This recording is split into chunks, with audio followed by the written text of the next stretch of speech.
रामकृष्ण हरी मंडळी, मी धनश्री काळे माझ्या अर्थपूर्ण ह्या चॅनलवर तुमचं खूप खूप स्वागत करते। काय होतं की आमचे बरेचसे इन्व्हेस्टर्स आमच्याकडे येतात आणि त्यांना आम्ही बऱ्याचदा त्यांचा जो योग्य फायनान्शियल प्लॅन आहे की त्यांना पुढे किती पैशांची गरज लागणार आहे, ज्या काही लाईफस्टाईलमध्ये ते राहत आहेत तर त्याच्यासाठी जर त्यांना त्याच पद्धतीने लाईफस्टाईल मेंटेन करायची असेल आणि ओव्हरऑल म्हणजे मुलांचे शिक्षण आहेत किंवा त्यांचे जे काही पेन्शन रिटायरमेंट प्लॅनिंग आहे या गोष्टी आहेत तर त्यांचं प्लॅनिंग जेव्हा आम्ही करून देतो त्यावेळी ज्या काही फिगर्स येतात खरं सांगायचं तर बऱ्यापैकी त्या फिगर्स 2 करोड 3 करोड 5 करोड 10 करोड अशा किमतीमध्ये येतात आणि मग त्यावेळी त्यांना वाटतं की या जे काही इन्व्हेस्टमेंटच्या आकडे म्हणजे जास्तीत जास्त इन्व्हेस्टमेंट करावी म्हणून ह्याकडे कुठेतरी फुगवून सांगितले गेलेले आहेत। तर ही याचा नक्की खरंच काही असं खरंच काही आहे का किंवा नक्की का एवढ्या मोठ्या मोठ्या फिगर्स येतात हे मला तुम्हाला इथे सांगायचं आहे। तर पहा की म्हणजे मी काय केलेलं आहे की ChatGPT मध्ये एक क्वेरी टाकलेली आहे, सिंपल अशी क्वेरी टाकलेली आहे की मला एक कंपॅरेटिव्ह टेबल असा दे की जो मी 500 रुपये मार्केटमध्ये जर घेऊन गेले ओके तर 500 रुपयामध्ये मला 2000 साली म्हणजे मी काही गोष्टी सांगितल्या आपल्या रोजच्या वापरातल्या। आता इथे अर्थात मी महत्वाचं लक्षात घ्या की मी शिक्षणाचा जो म्हणजे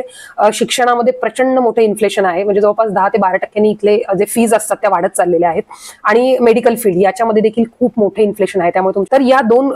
गोष्टी ज्या आहेत तर ह्या सोडून मी जे आपल्या रोजच्या वापरातल्या गोष्टी म्हणजे हे मुख्यतः मी म्हणेल की रिटायरमेंट प्लॅनिंगशी कुठे ना कुठेतरी कनेक्टेड आहे जास्त प्रमाणामध्ये। तर साखर, दूध, ज्वारी, इंद्रायणी राईस, आता मी इंद्रायणी राईस खाते म्हणून मी ते इंद्रायणी राईस टाकलेला आहे मुद्दाम, त्याच्यानंतर तुरडा, जेमिनी सनफ्लॉवर ऑइल, ओनियन आणि पेट्रोल या आपल्या ज्या रोजच्या वापरातल्या ज्या गोष्टी आहेत तर त्याचा मला 2000 साली मी 500 रुपये घेऊन गेले मार्केटमध्ये तर मला त्या किती वस्तू म्हणजे किती प्रमाणात त्या वस्तू येतील आणि आज जर मी 2025 मध्ये 500 रुपये घेऊन गेले मार्केटमध्ये तर मला किती येतील हातामध्ये। तर याचं मला तो एक कंपॅरेटिव्ह टेबल दे असं मी ChatGPT ला सांगितलं तर त्याने मला उत्तर काय दिले पहा की जसं साखर 2000 साली 15 रुपये म्हणजे एक तुम्हाला आठवतंय का की आपले जे म्हणजे आजी आजोबा ते लोक नेहमी सांगतात की आम्ही मार्केटमध्ये जायचो तर आम्हाला 5 रुपयामध्ये 100 किलोचं पोतं यायचं वगैरे अशा त्या बऱ्याचशा गोष्टी म्हणजे तांदळाचं एक पोतं यायचं किंवा गव्हाचं पोतं यायचं 5 किंवा 10 रुपयामध्ये ते असे सांगतात किमती। तर आपल्याला वाटतं की अरे कसं काही शक्य आहे। तर हा जे आपण इथे पाहूया तर पहा की इथे जसं साखर जी आहे ती 15 रुपये किलो साखर होती 2000 साली आणि 33 रुपयाने म्हणजे 33 किलो साखर यायची 500 रुपयामध्ये, परंतु आज तुम्ही 45 रुपयाने म्हणजे आज 3 पट किंमत झालेली आहे त्यामुळे आज 11 किलो साखर येते तुम्ही मार्केटमध्ये 500 रुपये घेऊन गेले तर। त्याच्यानंतर दूध, इथे गाईचं दूध त्यांनी स्पेसिफाय केलं तर अगेन तुम्ही म्हणताल की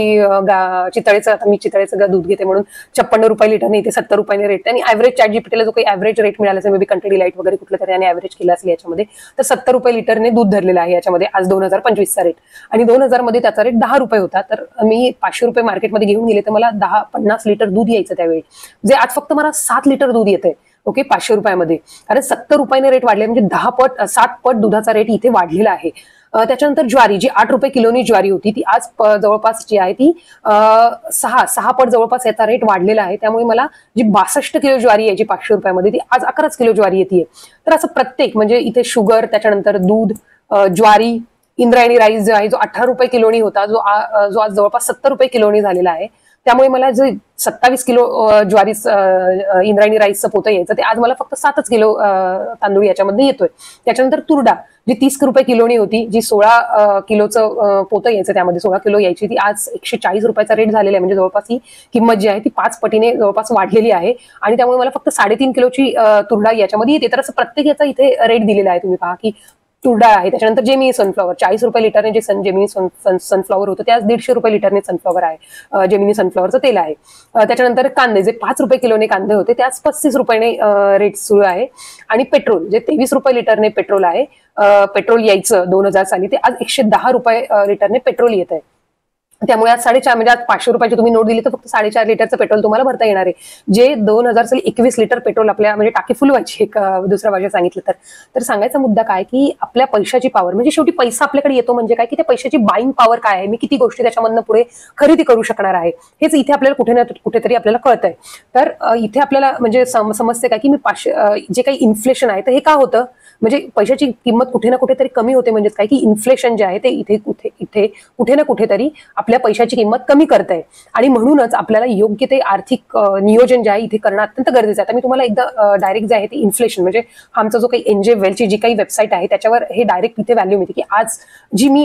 जेव्हा मी म्हणजे तुम्ही समजा असं धरा की तुम्ही 2025 साली तुम्ही म्हणता की तुमच्या 25 वर्षानंतर तुमच्या हातामध्ये 1 करोड रुपये येणार आहेत असं जेव्हा तेव्हा लोकांना आनंद होतो की अरे 1 करोड येणार आहेत. तर पहा की 1 करोड येणारे म्हणजे आपण काही अदानी अंबानी किंवा आपण मोठे श्रीमंत होणारे असं काही नाहीये त्याच्यामधनं. त्याची व्हॅल्यू जी आहे म्हणजे 6% जर इन्फ्लेशन धरलं, महागाईचा रेट धरला, तर आजच्या म्हणजे त्यावेळेच्या 1 करोडची जी काही बाईंग पॉवर असणार आहे ती असणारी फक्त 23 लाख रुपयाची. म्हणजे तुम्ही तेवढ्याच प्रमाणात त्याच्यामधनं वस्तू खरेदी करू शकणार आहे, असा याचा अर्थ आहे. ओके, म्हणजे मला सांगायचा मुद्दा आहे की बाईंग पॉवर जी काही पैशाची आहे ती इथं समजून घेणं अत्यंत महत्वाचं आहे. आणि त्यामुळे तुमचं जे काही आर्थिक नियोजन आहे ते तुम्ही योग्य पद्धतीने योग्य इन्स्ट्रुमेंटमध्ये पैसे घालणं अत्यंत गरजेचं आहे, जेणेकरून तुम्हाला तुमचं जे काही जीवन आहे पुढचं ते सुखकर होईल. ओके,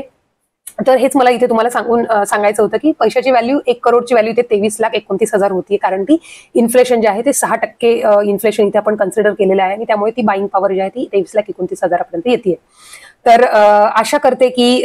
दिलेली ही तुम्हाला एक वेगळी माहिती नक्की आवडली असेल तर व्हिडिओ लाईक करा आणि